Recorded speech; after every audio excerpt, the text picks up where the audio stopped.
اعوذ باللہ من الشیطان الرجیم بسم اللہ الرحمن الرحیم الحمد للہ رب العالمین رب اشرح لی صدری ویسر لی امری واحلل عقدۃ من لسانی یفقہوا قولی۔ جناب ہمارا یہ معاملہ جو چل رہی ہے سیریز باغ فتح کلو کے مودودی صاحب کا جو موقف ہے اس کی تفصیلات بیان کی۔ سب سے پہلے حضرت جناب مودودی صاحب مولانا مودودی صاحب کا موقف ہے جو کہ بیان کیا جا چکا ہے۔ دوسرا ہمارا ٹاپک تھا محمد صلی اللہ علیہ وسلم کا ذاتی کاروبار، اس کی حیثیت کیا تھی۔ قبیلہ بنو نذیر یہودی کے جو اموال تھے، مال فے بھی جسے کہا جاتا ہے، اور ان اموال کی جو محمد صلی اللہ علیہ وسلم کی وراثت تھی اس کا انتظامی معاملات کیا تھا، اور وراثت کے دلائل پہ کیا معاملات ہیں وہی بیان کیا گیا تھا۔ اور مقدمہ حضرت ابوبکر، فاطمہ اور عباس رضی اللہ عنہ اجمعین ورحمۃ اللہ وبرکاتہ ان سب کا کیا تھا، اور مقدمہ ازواج مطہرات کا جو معاملہ تھا اس کا کیا ہے، اور فدق پہ غلط بیانی وہ انشاءاللہ بعد میں بیان کیا جا چکا ہے۔ اس کے بعد جو آج کا ہمارا جو پروگرام ہے، جو نشست ہے، وہ عمر بن خطاب رضی اللہ عنہ کو لے کر جو مقدمہ علی عباس رضی اللہ عنہ کا تھا۔ حضرت عمر بن خطاب کے تقریباً 2 سال کے بعد یہ معاملہ اٹھا تھا، اسی حدیث کے طور پہ لکھا کہ تمام معاملات جو گزر گئے تھے اس کے بعد حضرت عمر فاروق رضی اللہ عنہ کا جو بیان ہے، اس کے بعد یہ مسئلہ حضرت عمر رضی اللہ عنہ کے زمانے میں دوبارہ اٹھا۔ ان کی خلافت پر 2 سال گزر چکے تھے کہ حضرت عباس اور حضرت علی رضی اللہ عنہ نے ان کے سامنے رسول اللہ صلی اللہ علیہ وسلم کی ترقی کا مسئلہ پیش کیا، اور انہوں نے خیبر و فتح کو مستثنیٰ کر کے مدینے والی جائیداد دونوں صحابوں کی تولیت میں اس شرط پر دے دی کہ وہ اس کی آمدنی انہی مصارف میں صرف کریں گے جن میں حضور صلی اللہ علیہ وسلم اپنی حیات طیبہ میں فرماتے تھے۔ لیکن اس کے بعد حضرت علی اور حضرت عباس کے درمیان اس جائیداد کے انتظام پر نزاع واقع ہو گئی، اور وہ قضیے کو لے کر حضرت عثمان کے پاس پہنچے۔ اس کا نہایت مفصل بیان مالک بن اوس بن حدثان کے حوالے سے تمام معتبر کتب احادیث میں روایت ہوا ہے۔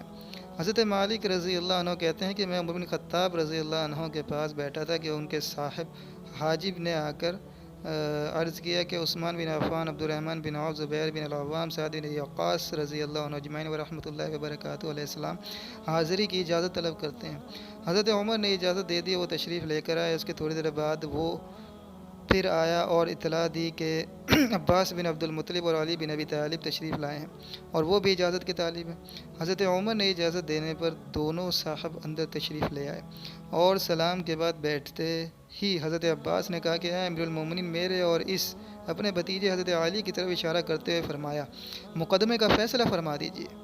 اس کے ساتھ چچا نے بھتیجے کے حق میں کچھ سخت سست الفاظ بھی استعمال کیے۔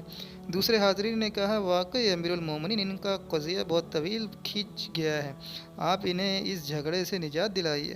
حضرت عمر نے کہا، ٹھہریے، میں آپ صاحبوں کو اس خدا کا واسطہ دے کر پوچھتا ہوں جس کے حکم سے زمین و آسمان قائم ہے، کہ آپ جانتے ہیں کہ رسول اللہ صلی اللہ علیہ وسلم نے فرمایا تھا، ہماری وراثت جاری نہیں ہوتی، جو کچھ ہم نے چھوڑا ہے وہ صدقہ ہے۔ چاروں مصحبوں نے کہا، حضور نے ایسا ہی فرمایا تھا۔ پھر حضرت عمر نے حضرت علی اور حضرت عباس کو اسی طرح اللہ کا واسطہ دے کر پوچھا کہ آپ دونوں صاحب جانتے ہیں کہ حضور صلی اللہ علیہ وسلم نے ایسا اور ایسا فرمایا تھا؟ دونوں نے جواب دیا، جی ہاں، واقعی حضور صلی اللہ علیہ وسلم نے یہ فرمایا تھا۔ حضرت عمر نے کہا، اچھا، اب میں آپ لوگوں کو اس معاملے کی حقیقت بتاتا ہوں۔ اللہ تعالیٰ نے فے کے معاملے میں اپنے رسول کو وہ مخصوص اختیارات عطا فرمائے تھے جو کسی دوسرے کو عطا نہیں فرمائے۔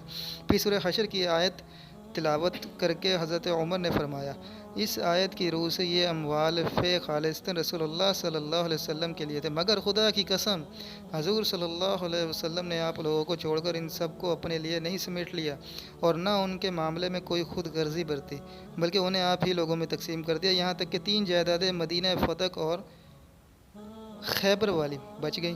ان جائیدادوں میں سے حضور صلی اللہ علیہ وسلم اپنا اور اپنے اہل و عیال کا سال بھر کا نفقہ لے لیتے تھے، اور باقی ساری آمدنی انہیں انہی کاموں میں صرف فرماتے تھے جن میں اللہ تعالیٰ کا مال صرف کیا جاتا ہے۔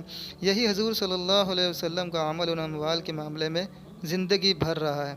میں آپ لوگوں کو خدا کا واسطہ دے کر پوچھتا ہوں کہ یہ آپ سب لوگوں کے علم میں ہے؟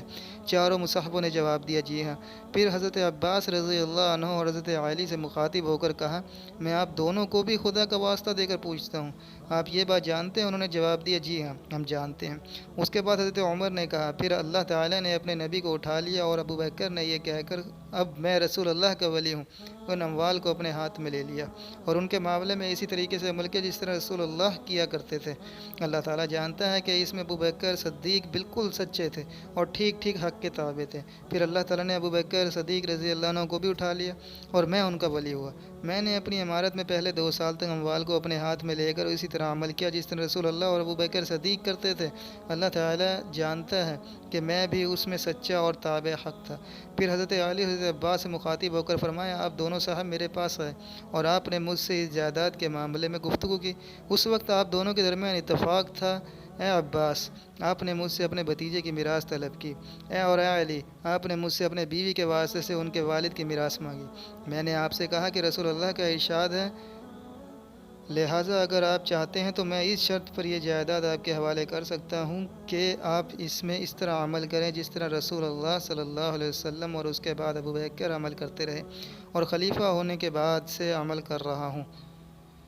لیکن اگر یہ شرط آپ کو منظور نہ ہو تو مجھ سے اس معاملے میں بات نہ کیجیے۔ پھر حضرت عمر نے چاروں مصحبوں سے خدا کا واسطہ دے کر پوچھا، کیوں حضرات؟ میں نے اسی شرط پر یہ جائیداد دونوں اصحاب کے حوالے کی تھی۔ انہوں نے کہا ہاں۔ پھر حضرت علی اور حضرت عباس کو بھی اچھی طرح خدا کا واسطہ دے کر پوچھا کہ اس جائیداد کو حوالے کرتے وقت میری یہی شرط تھی۔ انہوں نے بھی اسے تسلیم کیا۔ اس کے بعد حضرت عمر نے کہا، اب آپ چاہتے ہیں کہ میں اس سے مختلف فیصلہ کر دوں؟ اس خدا کی قسم جس کے حکم سے زمین و آسمان قائم ہے، میں کوئی دوسرا فیصلہ نہیں کروں گا۔ اگر آپ اس شرط پر عمل نہیں کر سکتے تو یہ جائیداد میرے حوالے کر دیجیے، میں اس کا انتظام کر لوں گا۔ یہ ہے اس معاملے کی پوری تاریخ جو حضرت ابوبکر اور حضرت عمر کے زمانے میں پیش آئی۔ اسے دیکھ کر ہر شخص خود رائے قائم کر سکتا ہے کہ اس معاملے میں جو کچھ کیا گیا وہ ظلم تھا یا عدل اور حق۔ بلا شبہ یہ حق تھا۔ حضرت ابوبکر اور عمر رضی اللہ عنہ کی حضرت علی، حضرت عباس اور حضرت فاطمہ رضی اللہ عنہ کسی درجے میں مخالفت نہیں کی۔ ہاں، حضرت عمر کے دور تک تو حضرت فاطمہ کا معاملہ نہیں پہنچا، کیونکہ حضرت محمد صلی اللہ علیہ وسلم کی وفات کے 6 مہینے بعد حضرت فاطمہ انتقال فرما گئی تھی۔ لیکن ظاہری بات ہے حضرت فاطمہ نے حضرت ابوبکر صدیق رضی اللہ عنہ سے اختلاف ضرور کیا، لیکن ان کی مخالفت نہیں کی۔ الحمدللہ۔